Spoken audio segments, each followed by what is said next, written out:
جی ہم نبی کی امت میں سے، یا رسول اللہ ہم تیری امت میں سے ہیں، ہم نے جرم دنیا کا کوئی چھوڑنا ہے کوئی نہیں، ہم نے ہر قسم کا جرم کرنا ہے، فراڈ بھی کرنا ہے، دھوکہ بھی دینا ہے، جھوٹ بھی بولنا ہے، چغلی بھی کرنی ہے، غیبت بھی کرنا ہے، اور دوسرے کا مال بھی کھانا ہے، کرپشن بھی کرنی ہے، لوگوں کو بدنام بھی کرنا ہے، لوگوں کی ویڈیوز کو لیک بھی کرنا ہے، لوگوں کی زمینوں پر قبضہ کرنا ہے، اور جو دنیا کا جرم ہے ہم نے وہ چھوڑنا تو کوئی نہیں ہے۔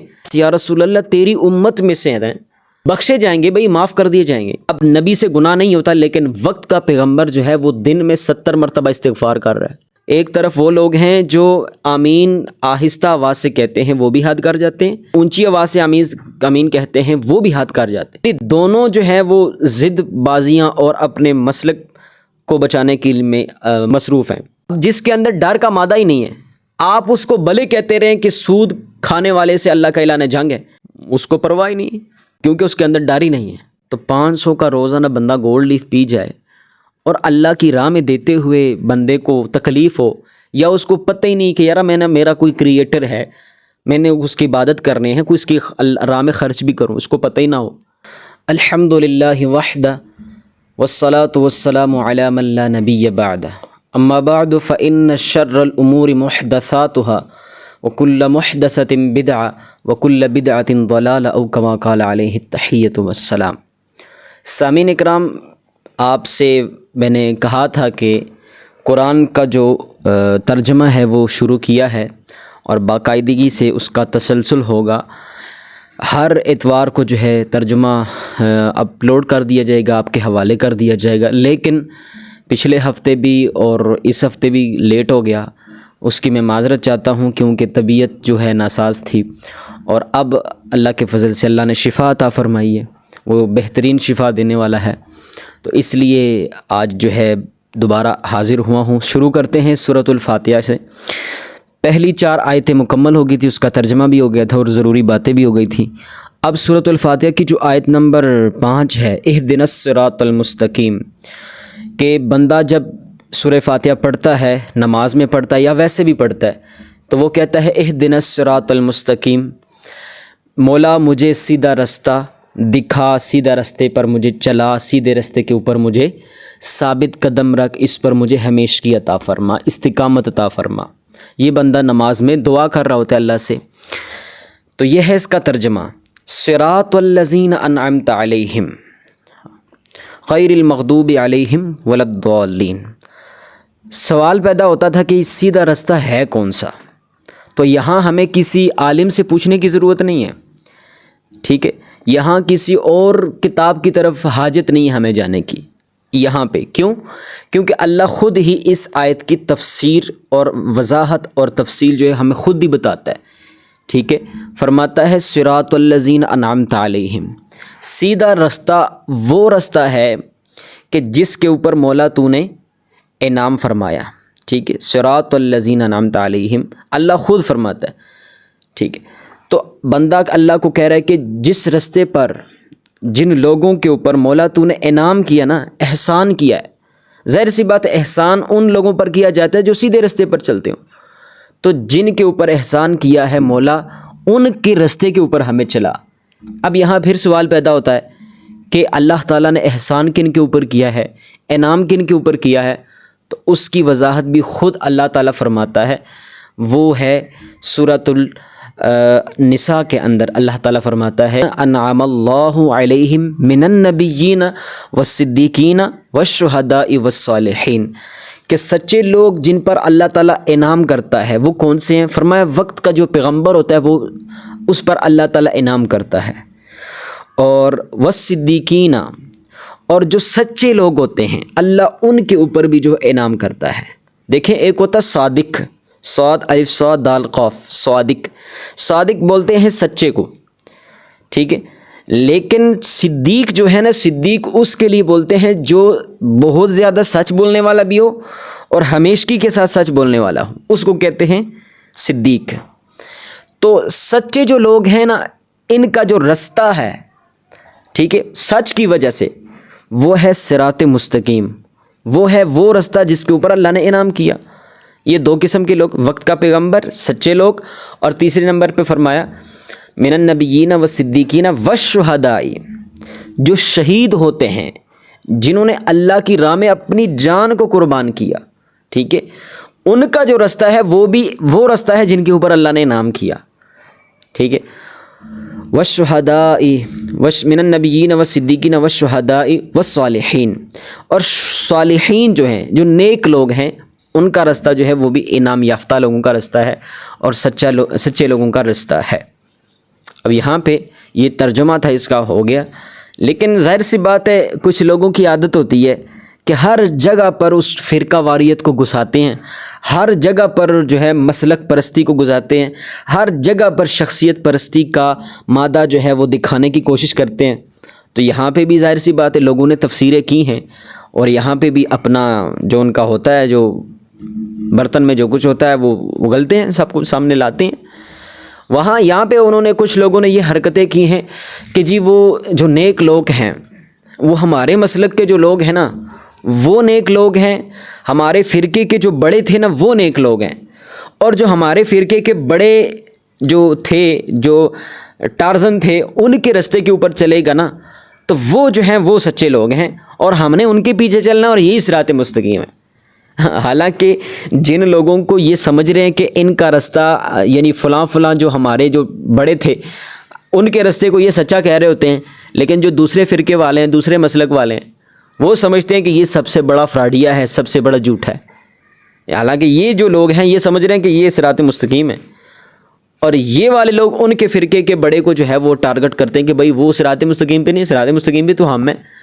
تو اللہ نے اس کو واضح کر دیا کہ بھئی نام لینے کی حاجت نہیں ہے، اللہ نے بتا دیا کہ یہ میرٹ ہے، شہادت کے مرتبے پر ہوں گے وہ بھی صراط مستقیم والے ہیں۔ نبی تو ویسے ہی اللہ کی طرف سے نبوت جو ہے عطائی ہوتی ہے اور وہ بھی چیز ہوتی ہے، اور یہ اللہ کی طرف سے منصب ہوتا ہے، وہ تو ویسے ہی کامیاب رستہ ہوتا ہے ان کا۔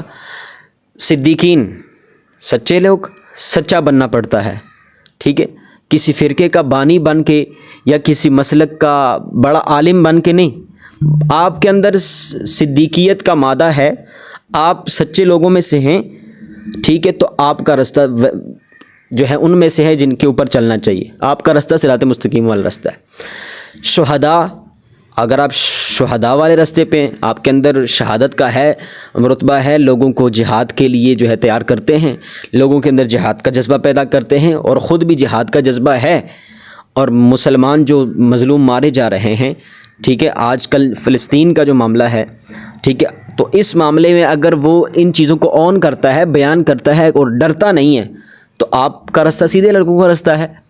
اور آگے ہے والصالحین، نیک لوگوں کا رستہ۔ اگر آپ نیک ہیں، آپ کے اندر نیکی کرنے والی کوئی مادہ ہے، آپ کے اندر آپ نیکی کرتے ہیں، تو ٹھیک ہے، آپ لوگوں کا رستہ سیدھے لے کا رستہ ہے۔ نام لینے کی کیا حاجت ہے بھائی؟ نہیں، فلاں فلاں صالحین ہے، فلاں فلاں جو ہے صدیقین میں آتا ہے، اور باقیوں کو آپ مائنس کر دیں، یہ قرآن نے اس کا اجازت ہی نہیں دیتا قرآن اس کی۔ اچھا جی، یہ ہے اس کا ترجمہ۔ اب یہاں پر بندہ جو ہے نا اللہ سے دعا کرتا ہے کہ غیر المغضوب علیہم ولا الضالین، مولا ہمیں ان لوگوں کے راستے کے اوپر نہ چلا کہ جن کے اوپر تو نے غضب فرمایا ہے، جن کے اوپر غضب کیا گیا ہے، اور نہ ہی ان لوگوں کے راستے کے اوپر جو بے راہ ہیں، جو راستے سے ہٹے ہوئے ہیں۔ یہ ہے اس کا ترجمہ۔ اب سوال پیدا ہوتا ہے کہ بھئی اللہ نے غضب کن لوگوں پر کیا ہے، گمراہ کون لوگ ہیں؟ تو دیکھیں، اگر ہم دیکھیں نا تو یہودی جو ہیں وہ بڑے گمراہ لوگ تھے، ٹھیک ہے۔ اب یہودیوں نے جو جو جرائم کیے ہیں ان کی ایک لسٹ ہے، اور ان میں سے ایک جو سب سے بڑا جرم ہے، خیر جرائم تو ایک دوسرے سے بڑھ کر بڑے ہیں، لیکن میں جس جرم کو میں نے دیکھا نا وہ ہے نسبت پر فخر کرنا۔ وَقَالُوا لَن يَدْخُلَ الْجَنَّةَ إِلَّا مَنْ كَانَ هُودًا أَوْ نَصَارَىٰ، وہ کہتے ہیں کہ جو بندہ ایک بار یہودی بن گیا نا، نصرانی بن گیا، اب دنیا جہاں کا جرم کرے وہ جنتی ہے، اس کو ٹکٹ مل گیا بس ہماری طرف سے۔ نصرانی ہونا ضروری ہے اور یہودی ہونا ضروری ہے، بس وہ جنتی ہے۔ یعنی وہ نسبت پہ فخر کرتے تھے، یہودی جو نسبت تھی، نصرانیت کی جو نسبت تھی نا، وہ کہتے ہیں ہمیں اس پہ فخر ہے۔ اللہ نے پھر جو ان کے ساتھ کیا وہ آپ قرآن مجید میں آگے ہم چل کر پڑھیں گے، سنیں گے، اور آپ نے پڑھا، اب دیکھا بھی ہوگا ان کا انجام۔ کیسا برا انجام ہوا ان کا، ہلاک کر دیا اللہ نے ان کو۔ اور اب آج کل کے دور میں نسبت پر فخر کرنے والوں کی کمی نہیں ہے، ٹھیک ہے، کوئی پیر کا مرید بن جائے، ٹھیک ہے، بلکہ پیری مرید تو دور کی بات، نبی کے لحاظ سے اگر دیکھا جائے، کہتے ہیں جی ہم نبی کی امت میں سے، یا رسول اللہ ہم تیری امت میں سے ہیں، ٹھیک ہے، ہم نے جرم دنیا کا کوئی چھوڑنا ہے کوئی نہیں، ہم نے ہر قسم کا جرم کرنا ہے، فراڈ بھی کرنا ہے، دھوکہ بھی دینا ہے، جھوٹ بھی بولنا ہے، چغلی بھی کرنی ہے، غیبت بھی کرنا ہے، اور دوسرے کا مال بھی کھانا ہے، کرپشن بھی کرنی ہے، لوگوں کو بدنام بھی کرنا ہے، لوگوں کی ویڈیوز کو لیک بھی کرنا ہے، اور لوگوں کے بارے میں جو جو غلط باتیں ہیں وہ اس کو مزید شیئر کرنا ہے، اس کی تشہیر کرنی ہے، لوگوں کی زمینوں پر قبضہ کرنا ہے، اور جو دنیا کا جرم ہے ہم نے وہ چھوڑنا تو کوئی نہیں ہے، لیکن بس یا رسول اللہ تیری امت میں سے ہیں، بخشے جائیں گے بھئی، معاف کر دیے جائیں گے، بس حضور کی امت میں سے۔ یہ لوگوں کا کنسیپٹ ہے، یہ ہے نسبت پہ فخر کرنا، حالانکہ ہمارے نبی ہمیں واضح پیغام دے کے، اب نبی سے گناہ نہیں ہوتا، لیکن وقت کا پیغمبر جو ہے وہ دن میں 70 مرتبہ استغفار کر رہا ہے، ہمیں سمجھانے کے لیے کہ لوگوں بندے بن جاؤ، یہ جو تم کام کر رہے ہو یہ ٹھیک نہیں ہے، استغفار کیا کرو۔ وقت کا پیغمبر اپنی بیٹی کو سمجھا رہا ہے، اپنے قبیلے والوں کو کہتا ہے کہ اے فاطمہ، اے فلاں فلاں میرے قریب لوگوں، میں تمہیں نہیں بچانے والا، اعمال کرو۔ یہ حدیث کا ایک مفہوم میں نے آپ کو سنایا، حدیث ویسے آپ کے سامنے آ جائے گی۔ نسبت پہ فخر کرنے سے منع کیا گیا بھائی، عمل کریں گے پھر ساتھ نسبت کا فائدہ ہوگا، عمل نہیں ہے تو نسبت کا کیا فائدہ آپ کو، عمل درست کرنا پڑے گا، ٹھیک ہے، تو اس لیے عمل درست نہ ہو اور نسبت پر فخر کریں گے تو برا انجام ہوگا اس کا۔ اچھا، یہاں تک یہ سورہ فاتحہ مکمل ہوگی۔ اس کے ساتھ دو ایک مسئلے ہیں وہ تعلق رکھتے ہیں، میں بیان کرتا ہوں۔ اس سورہ فاتحہ کے آخر میں آمین کا لفظ آتا ہے۔ آمین کا مطلب ہوتا ہے مولا جو کچھ میں نے مانگا ہے نا اس کو قبول فرما، یہ آمین کا ڈکشنری کے اعتبار سے اس کا مطلب ہے۔ اب یہ ایک دعا ہے، ظاہر سی بات ہے، نماز میں جب آپ امام کے پیچھے نماز پڑھ رہے ہیں تو آمین اونچی آواز سے کہیں گے یا آہستہ آواز سے؟ یہ سوال ہے۔ جواب اس کا یہ ہے کہ یہاں پر جو فرقہ پرست لوگ ہیں، ٹھیک ہے، جنہوں نے ہر جگہ انتشار پھیلانا ہوتا ہے، وہ یہاں بھی حد کر جاتے ہیں۔ ایک طرف وہ لوگ ہیں جو آمین آہستہ آواز سے کہتے ہیں، وہ بھی حد کر جاتے ہیں، جو اونچی آواز سے آمین کہتے ہیں وہ بھی حد کر جاتے ہیں۔ یعنی دونوں جو ہے وہ ضد بازیاں اور اپنے مسلک کو بچانے کے لیے مصروف ہیں۔ اب جو آہستہ آواز سے آمین کہتے ہیں وہ جب کسی اونچی والے آواز سے آمین کہنے والے کو دیکھتے ہیں، کہتے ہیں یہ تو فلاں فلاں ہو گیا، اے تو فلانے فرقے دا، اے تو گستاخ ہے، اے تو فلاں اے تو فلاں ہے، مطلب اس کے بارے میں پورا ایک نظریہ قائم کر لیتے ہیں، ٹھیک ہے۔ جب اونچی آواز سے آمین کہنے والے آہستہ آواز سے آمین کہنے والوں کو دیکھتے ہیں، وہ کہتے ہیں یہ سنت کے خلاف کام کر رہا ہے، اس کو پتہ ہی نہیں ہے صحیح حدیث میں کیا آیا ہے، اس کو پتہ ہی نہیں ہے نماز کیسے پڑھتے ہیں، اس کو نماز کا طریقہ ہی نہیں آتا، جو کرنا ہوتا ہے کر رہے ہوتے ہیں اپنے اعتبار سے۔ بات یہ ہے ہمارے نبی علیہ الصلوۃ والسلام جو ہے نا پوری امت کے لیے وسعت پیدا کرنے کے لیے آئے ہیں، تنگیاں دور کرنے کے لیے آئے ہیں، خوشخبریاں پھیلانے کے لیے آئے ہیں، اور لوگوں کے لیے جتنی گنجائش ہو سکتی تھی انہوں نے پوری کوشش کی، وہ گنجائش لوگوں کے لیے بیان کی ہے شریعت میں، آگے ہم چل کر پڑھیں گے بھی اس حوالے سے۔ لیکن یہاں پر حضور نے دو طریقے جو ہیں مشروع فرمائے ہیں کہ آپ آہستہ آواز سے بھی آمین کہہ سکتے ہیں، حدیث میں موجود ہے، اللہ کے نبی نے آہستہ آواز سے بھی آمین کہی ہے، ٹھیک ہے، اور یہ حدیث صحیح ہے۔ دوسری حدیث جس میں اونچی آواز سے آمین کا ذکر ہے وہ بھی موجود ہے، اس میں بھی آپ نبی علیہ الصلوۃ والسلام کے حدیث میں پڑھیں گے کہ انہوں نے اونچی آواز سے آمین کہی ہے۔ تو دونوں طرح کی حدیثیں موجود ہیں جناب، ایک طرف کی حدیث کوئی نہیں موجود یہاں پہ۔ جس طرح نماز میں آپ یہاں تک ہاتھ اٹھاتے ہیں، کانوں کے برابر تک، تو نبی علیہ الصلوۃ والسلام نے یہاں تک بھی ہاتھ اٹھائے ہیں، دونوں طریقے موجود ہیں، جس پہ جگڑنے کی کوئی بات نہیں ہے۔ تو یہاں آمین جو ہے، آمین اس پہ بھی دونوں طریقے موجود ہیں، اس میں بھی کوئی لڑنے والی بات ہی نہیں ہے۔ اللہ تعالی ہمیں سمجھ عطا فرمائے۔ یہاں تک جو ہے سورہ فاتحہ مکمل ہو گئی ہے اللہ کے فضل سے۔ اب سورہ بقرہ جو ہے وہ شروع کرتے ہیں۔ بسم اللہ الرحمن الرحیم۔ سورہ بقرہ کے بڑے فضائل ہیں اور اس کی بڑی برکتیں ہیں، اور شیطان اس گھر میں داخل نہیں ہوتا جہاں یہ سورہ فاتحہ پڑھی جاتی ہے۔ اور بڑی قرآن سارے کا سارا ظاہر سی بات ہے شفا ہے، بیماریوں سے بھی شفا ہے یہ صورت۔ اب یہ صورت جو ہے اس کے شروع میں اللہ تعالیٰ جو ہے فرماتا ہے الف لام میم، ٹھیک ہے، الف لام میم۔ اس طرح کے جو الفاظ آپ کو نا قرآن میں ملیں گے جس کا ترجمہ نہیں ہوا اور نہ ہی اس کے ترجمے کے پیچھے پڑھنے کی کوئی حاجت ہے، نہ ہی اس کا مطلب کے پیچھے پڑھنے کی ہمیں کوئی حاجت ہے، اور نہ ہی اس کا حکم ہے، کیونکہ یہ اللہ اور اس کے رسول کا معاملہ ہے۔ الف لام میم یاسین طٰہٰ، اس طرح کے جو ورڈ قرآن میں آپ کو نظر آئیں گے تو اس کو کہتے ہیں متشابہات، حروف مقطعات۔ اس کو آپ نے بس اس کو پڑھنا ہے، تلاوت کی حد تک ہی ہے، اور آگے جو اس کے لکھا ہوا تھا اس پہ عمل کرنا ہے، ٹھیک ہے۔ تو یہ ہے اس کا مطلب، اس کا بارے میں جو ہے تفصیل۔ اچھا، ذالک الکتاب لا ریب فیہ ھدی للمتقین، اللہ فرماتا ہے ذالک الکتاب، یہ وہ بلند رتبہ کتاب ہے، لا ریب فیہ، جس میں کوئی شک نہیں ہے۔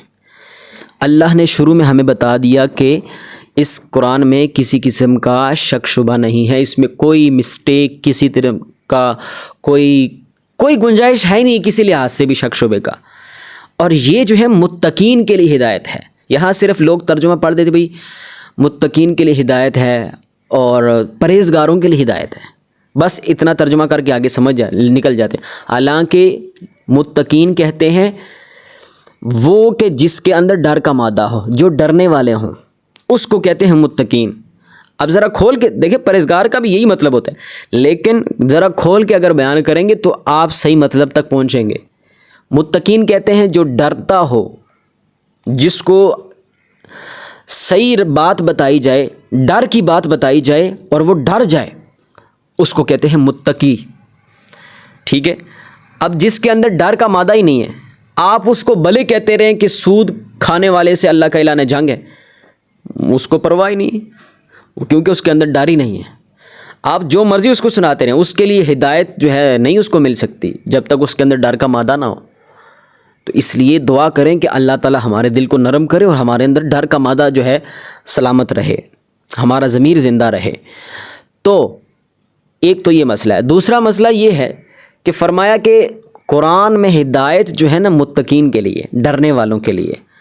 اب ڈرنے والوں میں سے ہم نے سمجھ لیا کہ بھئی مولوی جو ہیں ان کے لیے قرآن نازل ہوا ہے، انہوں نے قرآن کو پڑھنا بھی ہے، اور انہوں نے قرآن کا مطلب بھی انہوں نے ہی سمجھنا ہے، اور انہوں نے ہی تفسیریں پڑھنی ہیں، انہوں نے حدیثیں پڑھنی ہیں۔ ہم نے جو ہے صرف کھانا پینا کمانا ہے، عیاشیاں کرنی ہیں، ہم نے قرآن کو نہیں سمجھنا۔ ہمارے ہاں یہ کانسیپٹ بنا ہوا ہے، لوگ سمجھتے ہیں بس یہ دین تو ہے، یہ ملا لوگوں کا کام ہے، ہمیں دین سے کیا لے دینا بھائی؟ نہ، قرآن سب کے لیے ہدایت ہے، سارے مسلمانوں کے لیے۔ ہر بندے کے اوپر قرآن سیکھنا ضروری ہے، ٹھیک ہے، صرف علماء کے لیے نہیں ہے۔ آپ نے بس سمجھے ہوئے کہ بھئی علماء کا کام ہے علم دین سیکھنا، نہیں، یہ عوام کے لیے بھی ہے یا سارا علماء تو جو ہے علماء ہے نا، تو برکیف یہ سب کے لیے ہدایت ہے، ساری انسانیت کے لیے ہدایت ہے۔ آگے ہے الذین یؤمنون بالغیب، وہ کہ جو غیب کے اوپر ایمان رکھتے ہیں۔ مطلب ڈرنے والے کون ہیں؟ اب اللہ تعالیٰ اس کی بھی تفصیل بیان کر رہے ہیں۔ ڈرنے والے وہ ہیں جی جو غیب پر ایمان رکھتے ہیں۔ غیب کا مطلب چھپی ہوئی چیز۔ اب دیکھیں قیامت ہم نے دیکھی کوئی نہیں ہے، ٹھیک ہے، ہم نے قیامت کے جو حالات ہیں وہ صرف قرآن میں پڑھے ہیں لیکن دیکھے نہیں آنکھوں سے۔ ہم نے کتنی ایسی چیزیں ہیں کہ جو اللہ نے اور اس کے رسول نے ہمیں صرف اتنا فرمایا کہ اس پر ایمان رکھنا ہے، ہم نے ان کا مشاہدہ نہیں کیا۔ کتنی چیزیں ایسی ہیں جو ہماری آنکھوں سے چھپی ہیں، کتنی چیزیں ہیں ہماری حواس سے بھی چھپی ہیں، ٹھیک ہے، ہم اس پر ایمان رکھتے ہیں۔ کیوں؟ مسلمان کی شان ہی یہی ہے کہ وہ اللہ اور رسول کے حکم کے آگے سر تسلیم خم کرے، اس کو ہی مسلمان کہتے ہیں۔ وَيُقِيمُونَ الصَّلَاةَ، اور نماز قائم کرتے ہیں۔ ڈرنے والے لوگ نماز پڑھتے ہیں۔ یہ اب بڑے پتے کی بات ہے اور بڑے سمجھنے کی بات ہے۔ جو ڈرتا ہے وہ نماز بھی پڑھتا ہے، وہ قائم کرتا ہے نماز کو، صرف پڑھتا نہیں ہے۔ پڑھنا تو یہ کہ بس آگے کبھی کبھی پڑھ لی، پڑھنے کا لفظ تو لگ گیا اس کے ساتھ، لیکن قائم کرنے کا لفظ نہیں لگے گا۔ قائم کرنے کا لفظ اس کے ساتھ لگے گا جو ہمیشگی کے ساتھ نماز پڑھے، استقامت کے ساتھ پڑھے۔ نماز ایسے پڑھے کہ ان تعبد اللہ کأنک تراہ، اللہ کو دیکھ رہا ہو، ایسے عبادت کرے اللہ کی، وہ سمجھ رہا ہو کہ میں اللہ سے کوئی باتیں کر رہا ہوں، سرگوشی کر رہا ہوں، کلام کر رہا ہوں. اور حدیث میں بھی آتا ہے، بخاری شریف میں ہے، وہ اللہ سے سرگوشی کر رہا ہوتا ہے. ادب کرنا چاہیے نماز میں، تعظیم الہی بجا لانا چاہیے، اور وہ نام ہی تعظیم الہی کا اور عبادت الہی. تو نماز میں دل لگائیں، نماز کو پڑھیں تاکہ ہم متقیوں میں شمار ہو جائیں. لوگ غفلت میں نماز نہیں پڑھ رہے، ہم کیسے ان کو بولیں گے کہ یہ جو ہے یؤمنون بالغیب اور یقیمون الصلاۃ میں آ رہے ہیں؟ تو نماز پڑھنی چاہیے. آگے وَيُقِيمُونَ الصَّلَاةَ وَمِمَّا رَزَقْنَاهُمْ يُنْفِقُونَ. اور ایمان والے اور غیب پر ایمان رکھنے والے اور جو ڈرنے والے ہیں، ڈرنے والے وہ لوگ ہیں جو ان کا ہم نے رزق دیا ہے، جو ہم نے اس کو مال دیا ہے، جو پیسہ دیا ہے، اس میں سے خرچ بھی کرتے ہیں. ٹھیک ہے. اللہ نے یہاں پر انسان کے اندر جو تکبر ہوتا ہے نا مال والا، کہ بھئی میرا مال سب کچھ میرا کمال ہے، اور یہ تو میں نے محنت کا صلہ ہے، یہ ہے تو فلاں ہے، مطلب جس طرح سے وہ بھی تکبر کرتا ہے. ٹھیک ہے. اب یہ تو اللہ جانتا ہے کون کون کرتا ہے، لیکن آخر اللہ تو جانتا ہے، اس لیے تو اللہ نے فرمایا وَمِمَّا رَزَقْنَاهُمْ، ہمارے دیے ہوئے میں سے خرچ کرنے والے. یعنی بندہ یہ نہیں کہہ سکتا کہ بھئی یہ تو میرا کمال تھا، میں نے کمایا. تو اللہ فرماتا نہیں، یہ ہمارا دیا ہوا ہے اور اس میں سے خرچ کرنے والے بھی ہیں. ٹھیک ہے. تو یہ سمجھنے والی بات ہے. اچھا، یہاں پر لوگ جو ہیں خرچ کرنے کی طرف آ ہی نہیں رہے. اس زمانے میں دیکھا جائے تو یہ خرچ کرنے کا معاملہ جو ہے بہت کم ہو گیا. لوگ فرض زکوٰۃ جو ان پر ہوتی ہے، زکوٰۃ جو فرض ہے وہ بھی دینے کو تیار نہیں اب. ٹھیک ہے. جو دے رہے ہیں ان کی بات نہیں ہو رہی. اب لوگ جو ہیں یہ نہیں کہ پیسے نہیں ہیں، سب کچھ ہے. اور یہاں تک میں نے نوٹ کیا ہے کہ کتنے لوگ ایسے ہیں جو روزانہ کی بنیاد پہ گولڈ لیف پی جاتے ہیں، پوری ایک ڈبی ڈیلی بیس پہ، لیکن کتنے مہینے گزر جاتے ہیں وہ اللہ کی راہ میں خرچ نہیں کرتے. میرے خیال میں گولڈ لیف کی جو قیمت ہے اس سال 500 سے اوپر چلی گئی ہوگی، 500 سے ابو ہے. اور کم از کم چلو 500 ہی کر لیں، تو 500 کا روزانہ بندہ گولڈ لیف پی جائے اور اللہ کی راہ میں دیتے ہوئے بندے کو تکلیف ہو، یا اس کو پتہ ہی نہیں کہ یار میرا کوئی کریٹر ہے، میں نے اس کی عبادت کرنے ہیں، کوئی اس کی راہ میں خرچ بھی کروں، اس کو پتہ ہی نہ ہو، تو یہ بڑی بری بات ہے. ٹھیک ہے. اللہ کی راہ میں کچھ نہ کچھ دینا چاہیے. بخاری میں ہے اتقوا النار ولو بشق تمرۃ، آگ سے بچنے کی، جہنم کی آگ سے بچنے کی کوشش کرو اگرچہ ایک کھجور کے ذریعے کیوں نہ ہو، ایک کھجور صدقہ کرو. اندازہ کریں. دیکھیں اب یہ ہمارے لوگ سمجھتے ہیں کہ بہت کچھ ایک مرتبہ دے دو تو بس بڑا سمجھتے ہیں کہ اللہ کی راہ میں خرچ کر دیا. نہیں، اللہ کو عمل وہ پسند ہے جو ہمیشہ کیا جائے. یہ بخاری شریف کی حدیث ہے. جو روٹین کے ساتھ کیا جائے، استقامت کے ساتھ، مستقل مزاجی کے ساتھ کیا جائے، اللہ کو ایسا کام بہت زیادہ پسند ہے. یہ نہیں کہ بس روز ایک ہی مرتبہ سب کچھ دو، نہیں، تھوڑا دو. اس لیے تو فرمایا کھجور اگرچہ کیوں نہ ہو، تھوڑا دو یار. روزانہ 10 روپے دے دو، اب تو 10 کچھ بھی نہیں ہے، چلو روزانہ 100 یا 50 دے دو، تو دو کچھ نہ کچھ بارکیف اللہ کی راہ میں. اللہ تعالی ہمیں خرچ کرنے کی توفیق عطا فرمائے.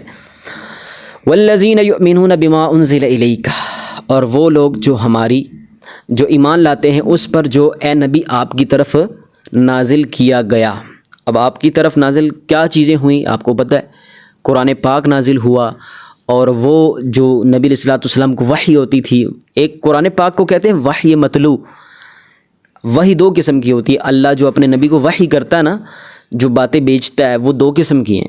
ایک وہ جو ہمارے پاس ریٹن فارم میں موجود ہے قرآن پاک، اور ایک وحی وہ ہے جو اللہ نے اپنے نبی کو کی ہے لیکن وہ مطلوع نہیں ہے، اس کی اس طرح سے قرات نہیں کی جاتی جس طرح کہ یہ قرآن ہے، بلکہ وہ حدیثوں کی شکل میں جو ہے ہمارے پاس اللہ کا پیغام موجود ہے حدیث کی شکل میں. تو ہم نے حدیثوں کو بھی ماننا ہے، قرآن کو بھی ماننا ہے. وما انزل من قبلک، اور اے نبی آپ سے پہلے جو نازل کیا گیا ہے اس پر بھی ایمان رکھتے ہیں. حضور سے پہلے کیا نازل کیا گیا؟ نبیوں پر کتابیں، صحیفے اتارے گئے، جو اوریجنل فارم میں جو ہیں ان پر ایمان رکھنا جو ہے فرض ہے، ضروری ہے مسلمان ہونے کے لیے. وہ آسمانی جو کتابیں ہیں، تورات، زبور، انجیل اور قرآن مقدس، یہ 4 کتابوں پر ایمان رکھنا فرض ہے جو صحیح پہ نازل ہوئے. اس کے علاوہ جو بھی نبیوں پر نازل ہوتا گیا اس پر ایمان رکھنا یہ ضروری ہے. وبالآخرۃ ہم یوقنون، اور آخرت پر یقین رکھنے والے ہیں. ٹھیک ہے، یہ ہے یہاں تک تفسیر. یہاں ایک اور بات جو رہ گئی ہے وہ یہ ہے، اللہ نے فرمایا جو آپ کی طرف نازل کیا گیا ہے پیغمبر اور آپ سے پہلے 2 چیزیں. تیسرا سٹیپ یہ ہے کہ آپ کے بعد جو نازل کیا گیا یہ اللہ نے نہیں فرمایا. کیوں؟ اس لیے نہیں فرمایا کہ آپ کے بعد تو نبوت کا سلسلہ ہی ختم ہو گیا. وحی تو نبی کو ہوتی ہے نا، ٹھیک ہے، جو کہ حجت ہوتی ہے. نبی کے علاوہ کسی اور کو وحی نہیں ہو سکتی. وہ یا الہام ہو سکتا ہے یا کشف ہو سکتا ہے، جس کی تفصیل کبھی آپ کو سمجھاؤں گا. تو یہ ہے کہ اللہ نے اپنے نبی پر جو نازل کیا اس پر ایمان رکھنا ہے. نبی کے بعد اگر کوئی دعویٰ کرے کہ مجھ پر بھی وحی آتی ہے، مجھ پر بھی کچھ نہ کچھ نازل ہوتا ہے، تو نہیں، اللہ نے ہمیں نہ بتایا ہے، نہ ہمیں اس کی طرف جانا ہے، نہ کسی سے دلیل مانگنی ہے. ختم نبوت کے لیے یہ آیت بہت بڑی دلیل ہے کہ اللہ تعالیٰ نے نبوت کا سلسلہ ختم کر دیا. نبی علیہ الصلوۃ والسلام کے بعد کوئی نبی نہیں ہے، نہ ہی کوئی کتاب ہے. یہ ہے اصل اس کا، یہ جو ہے اس آیت سے نکلتا ہے جو میں نے آپ کو بتایا ہے. تو اللہ تعالیٰ سے دعا ہے کہ ہمیں بات کو سمجھنے کی توفیق عطا فرمائے، آمین. یہ جو 5 آیتیں ہیں یہ مسلمانوں کے بارے میں تھی. اب اگلی جو 2 آیتیں ہیں وہ کافروں کے بارے میں ہیں. انشاءاللہ وہ اگلی کلاس میں پڑھیں گے. اللہ سے دعا ہے کہ ہمیں باعمل بنائے، راہ سنت پر قائم رکھے، دین اسلام کو سمجھنے کی توفیق عطا فرمائے.